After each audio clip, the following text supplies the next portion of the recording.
1974, George Bush, as chairman of the Republican National Committee, formally asked Richard Nixon to resign. They have had the White House so long that they've run out of energy, run out of ideas, run out of direction, and they ought to be run out of town, and with your help we can. Bill Clinton was the first rock and roll president. The saxophone-playing governor from Arkansas had run a youthful campaign. He revealed on MTV what type of underwear he favored while outrunning whispered allegations of extramarital affairs. I was Bill Clinton's lover for 12 years. There is a school of thought that Bill Clinton really wanted to be a rock star, but he'd settle for being president of the United States if he could live like a rock star. Number 42, Bill Clinton, Democrat, 1993 to 2001, 46 years old, from Arkansas. Bill Clinton's election fulfilled a lifelong ambition for a poor kid from the wrong side of the tracks who was determined to become president. As a politician, he was a natural. Clinton was the most seductive and charming person I've ever seen in national politics. He could be in a room of 100 people and make each person he talked to feel like he was directly boring into that person's soul. He's famous for his handshake, which is not just a handshake. He grabs your hand and then his other hand moves up your arm, and pretty soon he's enfolded you in a giant embrace. He was just kind of all-embracing bear of a man. Clinton was a Yale Law School graduate and a Rhodes Scholar. His empathy, captured in the catchphrase, "I feel your pain," was legendary. So was his appetite for junk food. How is that? I haven't eaten it yet. I'm eating the apple fritter right now. Bill Clinton's management style was chaotic. His White House was known for casual dress, crowded meetings, and all-night bull sessions. He is so interested in different viewpoints that he could have 60 people in a room and be willing to listen to every one of them because he might just find a different clue as to something he hadn't thought about. One viewpoint Clinton clearly valued was his first ladies. Hillary Clinton was the first presidential spouse to have an office in the West Wing. And to some members of the staff, it seemed like there were two presidents. You could take an issue to the president, and if he said no, you could appeal to the First Lady, and maybe she would say yes, and then maybe you could get her to get him to change his mind. Neither are those people. Clinton's first 2 years in office saw the failure of the administration's health care reform initiative and the signing of the North American Free Trade Agreement.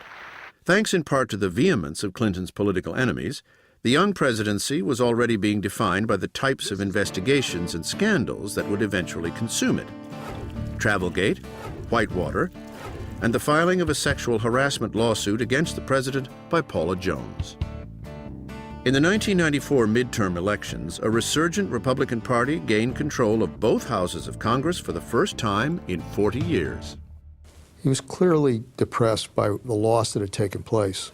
Everybody figured he was finished. They underestimated what a good politician Bill Clinton is.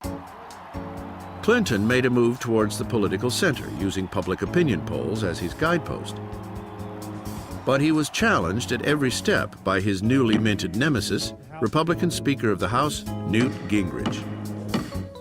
In some ways, Newt Gingrich was a great gift to Bill Clinton, much as the malefactors of great wealth were to Teddy Roosevelt or Douglas MacArthur was to Harry Truman.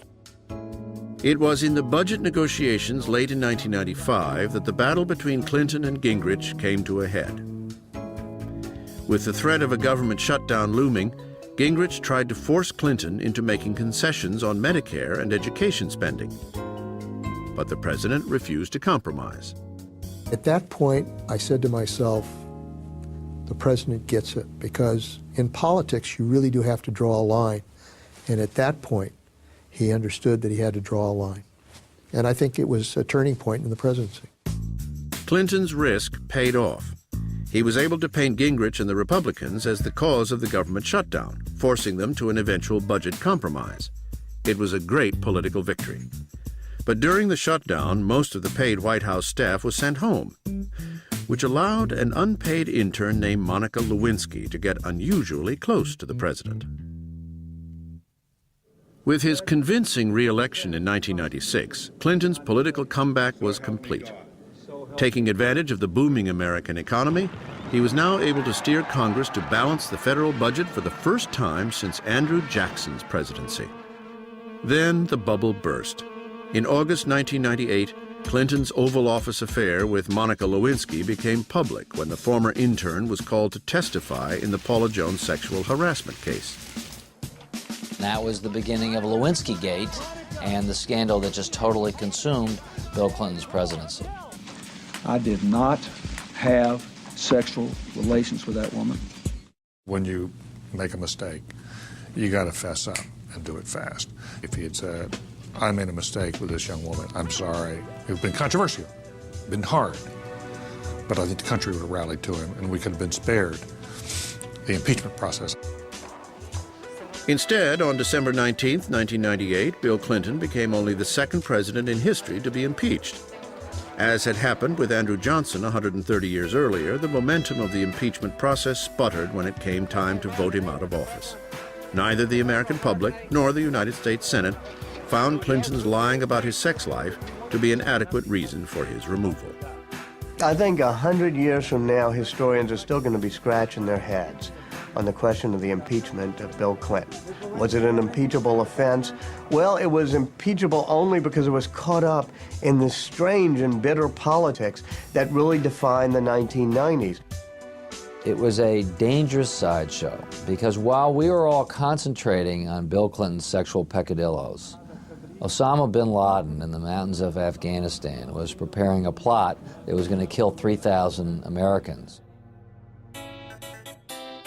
Having survived impeachment, Clinton did what he could to salvage the remainder of his presidency. He lent American military might to a NATO effort that halted an ethnic cleansing campaign in Kosovo.